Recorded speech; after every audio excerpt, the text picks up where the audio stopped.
Всем привет, с вами Костян. Мы по-прежнему во Вьетнаме. Сегодня на обзорчике ресторан под названием Дong Dong, что можно перевести как «пошумим». Он открылся совсем недавно. Вместо предыдущего какого-то пив-бара здесь теперь новый пив-бар. У меня один только лишь единственный вопрос. Когда я ознакомился с меню, я обнаружил в нем всего лишь 44 наименования. Честно говоря, очень странно, тем более, что они практически, в общем-то, совпадают со всем тем, что здесь уже присутствует. Поэтому мы решили сделать так. Это будет полный сегодняшний рандом. Ну и прежде всего у меня вопрос. Ребята, вы открываете новое заведение, у вас маленькое меню, оно с тем же самым, что здесь везде повторяется. У меня резонный вопрос. А где, ребят, еда? Надеюсь, нам сегодня с рандомом повезет. Это будет исключительно кубик Рубика. Точнее, этот самый, кости игральные. Короче говоря, узнаем, с чем нам сегодня повезет или нет. Ну и так как это заведение позиционирует себя все-таки, знаете ли, таким шумным, типа «донг-донг, пошумим», «food and chill» означает «еда» и «расслабон», и должно быть у них, значит, все с пивком в порядке, да? И я открываю меню напитков, а здесь у нас 4 пива на выбор. Ну, я такой, ну ладно, хорошо. Вроде не очень дорого, например, тот же самый Tiger Crystal. Здесь везде обычно в барах стоит по 25 тысяч за баночку, а здесь 24. Мы, значит, с Ромкой по паре баночек себе заказываем, а приносят нам не 0,33, а 0,25. Ну, что означает само по себе уже и не очень-то и дешево. Ну и ладно, так как у нас сегодня обещанный все-таки рандом, значит, начнем, само собой, с грильной части. Вот отсюда, наверное, мы закажем 3 позиции, а вот из этой вот обычного совершенно какого-то набора, может быть, еще парочку.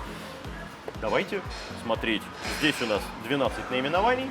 Сейчас Роман зарядит рандомчик и будем выбирать. Итак, Роман, от 1 до 12. Выбери случайное число от 1 до 12. Случайное число 7. Сейчас. Подожди, я что-то не очень понял, как вот твой рандом так сработал. Случайное число 7 ты показываешь. А где вот это вот блям-блям-блям, вот это все было? Ну там что-то какие-то новые настройки, я не знаю. Все по новой. Искусственный интеллект вмешался. Раз, два, три, 4, 5, 6, 7. Это как раз вот эта сушеная рыба какая-то на гриле.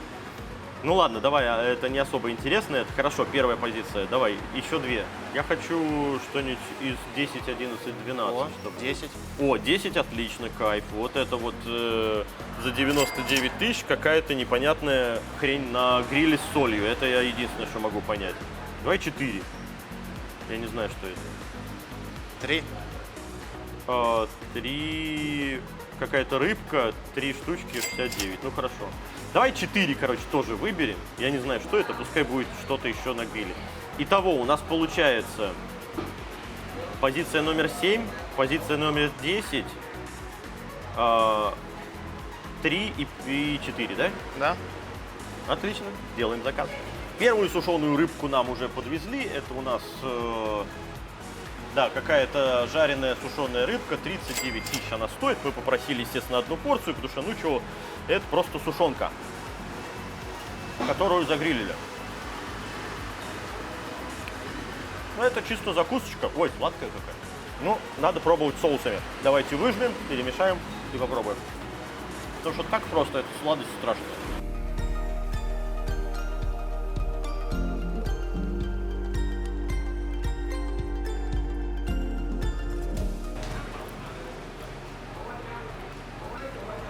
Ну, с лаймом, с перцем получше. С этим еще.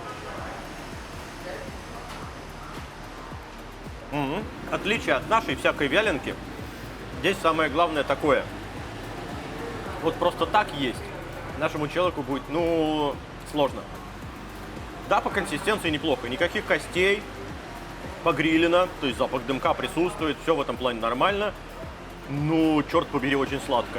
И для того, чтобы убрать эту сладость, тебе требуется использовать дополнительные соусы. На мой взгляд, это слегка обломно, потому что хотелось бы вяленку есть натурально. Но это фарш, это не куски рыбы, это фарш, который спрессовали, высушили, а теперь еще и погрели. Роман?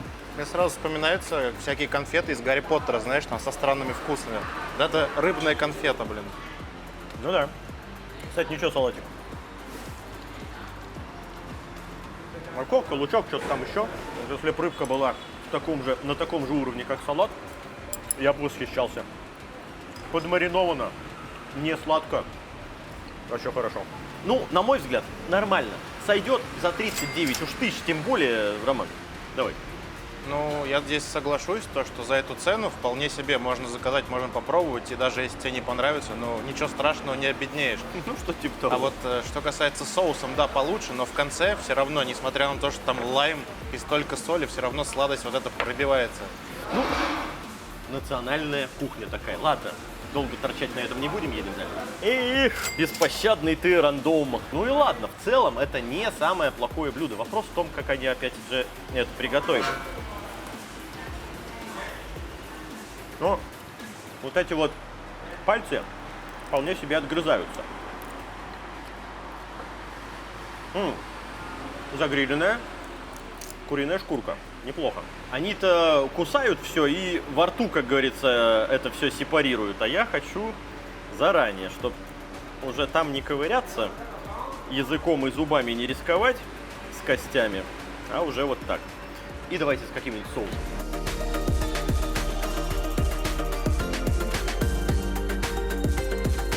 И вот так теперь. Вот. Вот так. Это даже очень неплохо. С этим соусом. Это сгущеночно-перечный. Именно с молочной основой. Не тот, который простой, а именно с сгущенкой такой кишленя. И здесь это неплохо. Это куриная шкура с небольшим количеством хрящиков. От костей я избавился. И вот когда... Если бы они сами избавлялись от костей, и ты бы брал уже вот такую подзагриленную кожицу с хрящичками, которую полностью можно проживать, а как вы видите, я полностью все вот то, что очистил, все вот и съел. Это очень неплохо. Это вкусненько, вполне.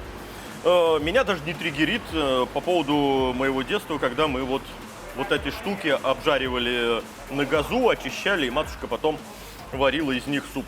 Ничего другого в 90-х не было, в конце 80-х.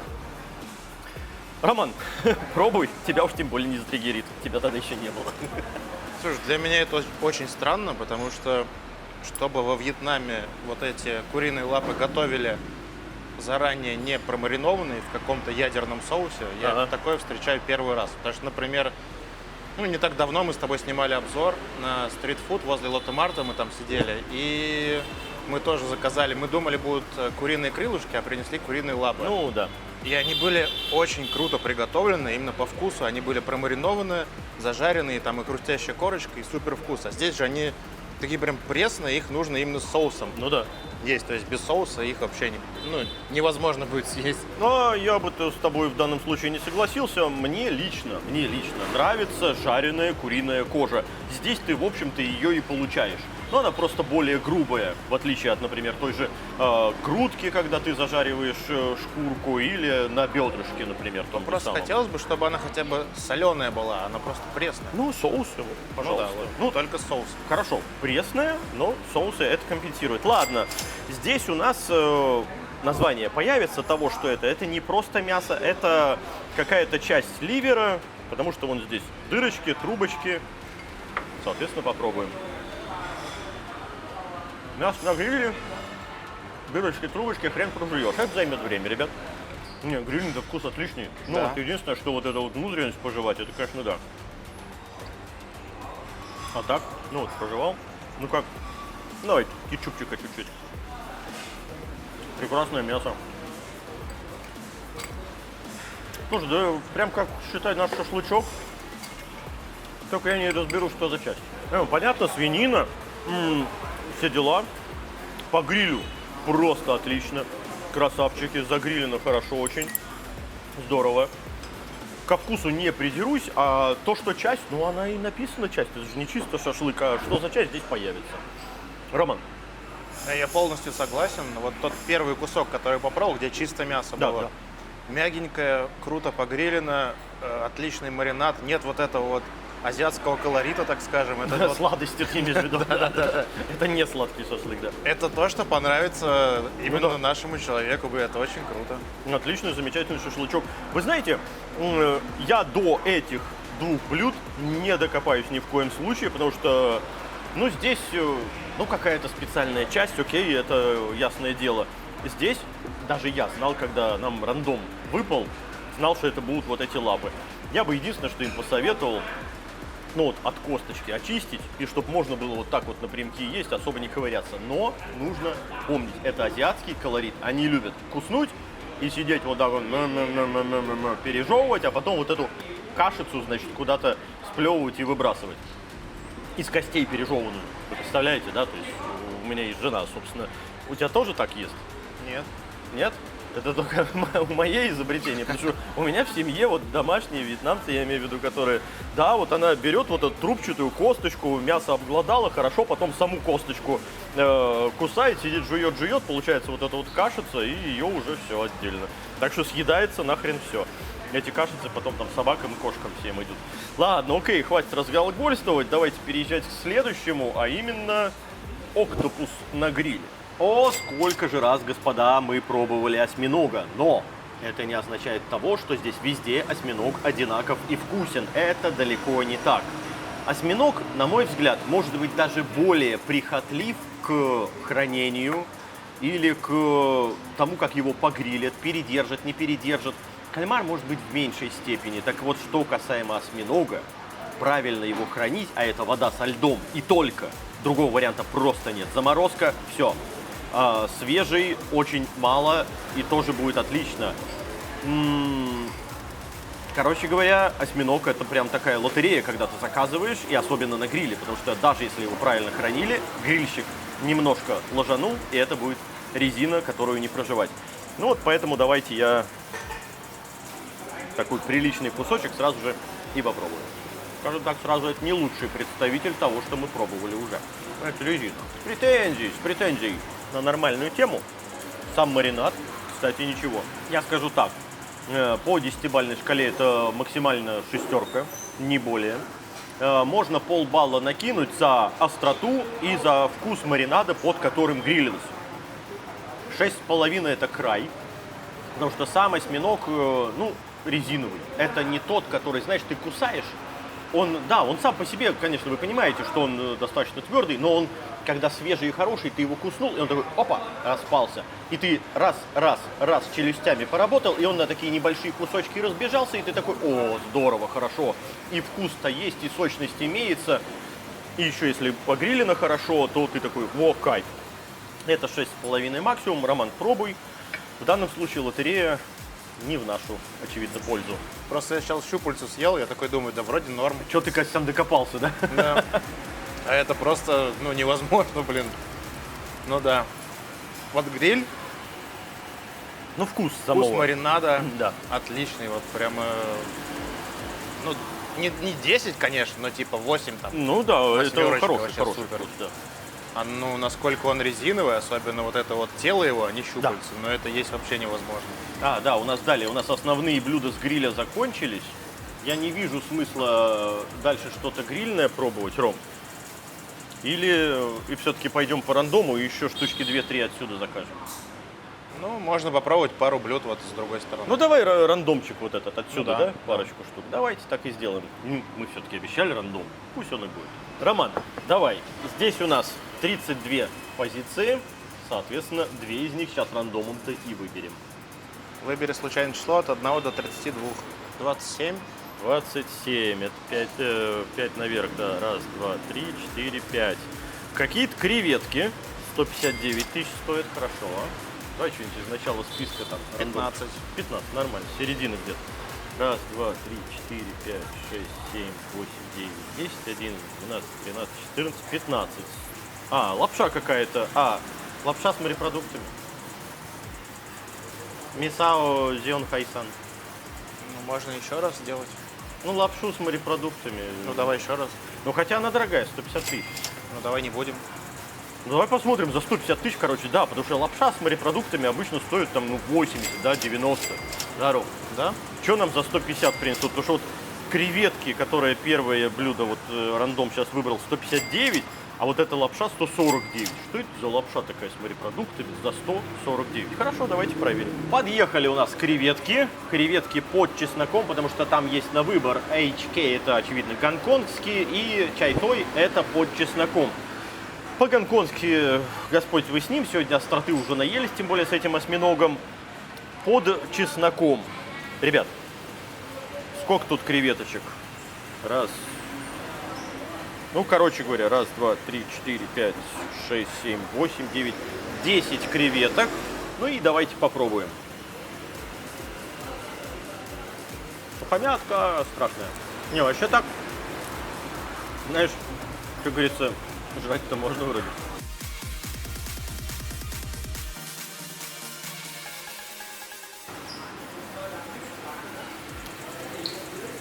Я даже готов сказать, что это неплохо. Особенно вот с соусом мне прям понравилось, потому что сами по себе чуть-чуть сладость излишнюю имеют. Чеснок хороший, он подзажарен и при этом, вот знаете, на грани горчинки. Но это хорошо. Мне прям нравится. Он не передержан, он нормально, все в порядке.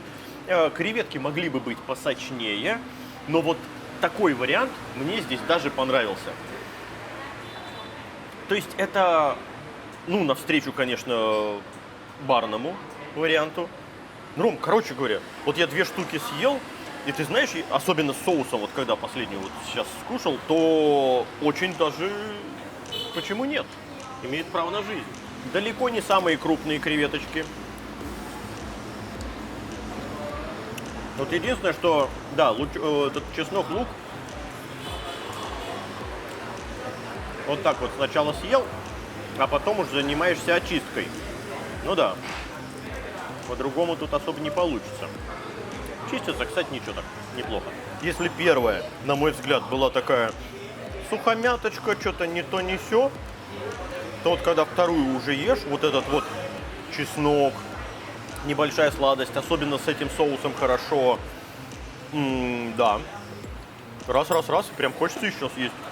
Так что не докопаюсь. По цене 159, ну, за 10 штучек не самых крупных, ну, знаете, на грани дороговизны, на мой взгляд, опять же. Я не знаю, сколько в питерском или уж тем более в московском баре стоили бы 10 креветок неплохого, не самого плохого качества. Я боюсь, что дороже. Скорее всего, дороже. Напишите, кстати, в комментах, если кто-то посещает такого плана заведения, там, бары и прочее, то напишите, было бы интересно сравнить.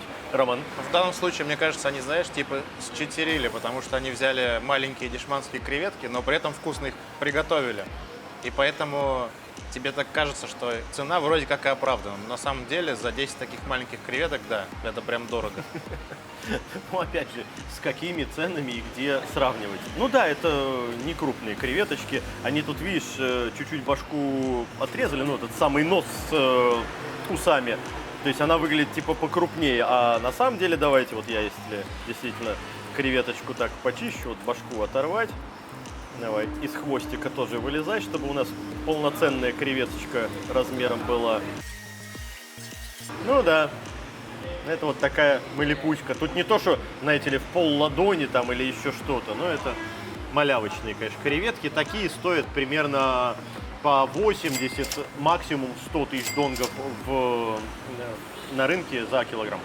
Но по вкусу хорошо. Это самое главное. Ну, ребят, а здесь что я могу сказать? Это огромное упущение для ресторана. Потому что вот эта красота просто закопана где-то в середине вашего меню, ничем не выделяется. И не где-то на картинках ее нету. Я еще раз на всякий случай проверяю. Да, нигде этого нет, ничего про это не написано. Может быть, кто-то и поймет, что это за лапша с морепродуктами. Может быть. Но лично для меня, когда я вижу лапша с морепродуктами, это означает, ну, обычная лапша быстрого приготовления, и там мелко-мелко-мелко, примелко нарублены какие-то морепродуктики, набросаны тебе, и все. Но когда приносят вот такую красоту, ребят, ну это же респект и уважуха. Тут за одно блюдо можно, знаете ли, соточку так отвалить и вообще спокойно. Но по поводу самих морепродуктов, это вообще, по-моему, каракатица, да? Ром, смотри, такие коротенькие, да, щупалки, это, походу, каракатица. Креветочки. Интересно, что за соус такой склизявенький тут. Давайте чуть-чуть его так. Я надеялся, будет повкуснее. Это что-то желатиновое. Короче, в желатине растворили кубик, добавили воды, ну и вот на этом все заканчивается. Я надеялся, что будет повкуснее, немножко, знаете ли, с претензией на фруктовость какую-нибудь, типа маракуйевого там соуса и так далее. Ладно, что за креветка здесь?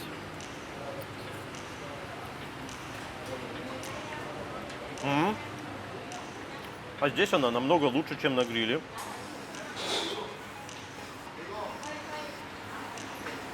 Здесь вкус нормальной креветки. Хорошая свежая креветка. Не докопаюсь. Вот это. Щупалки этой каракатицы прям на меня смотрят. Ром, я вот говорил по поводу того, что с осьминогом сложно удержать его такую нормальную, приятную хрусткость, чтобы вот он был. С каракатицей это еще сложнее. Ну и что же по поводу самой лапши? О, как раз здесь что-то пропитанное и что-то хрусткое. А это прикольная хрустяшка. Помните палочки с солью? Они до сих пор еще продаются. Так, как они называются, Ром? Я так давно их ел и в России последний раз видел, хрен знает когда. Ну, короче говоря, такие палочки, на которых еще солинки такие отдельные торчат. Ну они так и называются. Соленые палочки. Соленые палочки, да, я хрен знает, как они уже называются. Вот это вот такой же вкус, абсолютно, реально классно, здорово. Давайте несколько овощичек еще заценим. Ну, мне это блюдо нравится. Внутри-то горячо. Перчик хорош. Хорош. Ну, как бы говорит такой, Костян, не борзей. Тут я борзею. О. Это первое блюдо, которое я сегодня могу оценить реально по высокой шкале.